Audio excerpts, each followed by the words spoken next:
Hello friend, आप लोग कैसे हो? उम्मीद करते हैं आप लोग बहुत ज़्यादा अच्छे होंगे फ्रेंड्स। तो मेरी बहुत तबीयत ख़राब है आज। तो मेरी मम्मी है। अभी कुछ बोलो। फ्रेंड, आप लोग मेरी लड़की को सपोर्ट करो, जल्द से जल्द आगे बढ़ाओ। आप लोग ख्याल रखेंगे तभी तो आगे जाएगा। मेरी मम्मी शर्मा रही है। प्लीज़ फ्रेंड, आप लोग सपोर्ट करो हमको, ठीक है। आज हम पता है, आज हम जा रहे थे तो हमारे पता है चक्कर आ गया था, और मतलब तो इसीलिए हम बेहोश हो गए थे। तो मेरी बहन है ये काजल, ये रोने लगी, बोली कि क्या हो गया रंजिता, तबीयत मतलब बहुत ख़राब है ना 2-3 दिन से। देखो किस तरीके से हो गए हैं। देखो मेरी बहन से पूछ लो, बता दो काजल। बता दे, बता दे। उमस वही नहीं वीडियो। ये शर्मा रही, मम्मी से पूछ ले, हम झूठ बोल रहे हैं।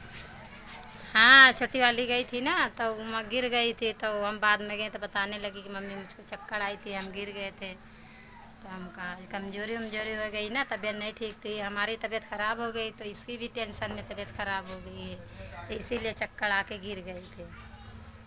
आप लोग सपोर्ट करो हमको, ज़्यादा से ज़्यादा चैनल को आप लोग सब्सक्राइब करना, ठीक है। Bye bye.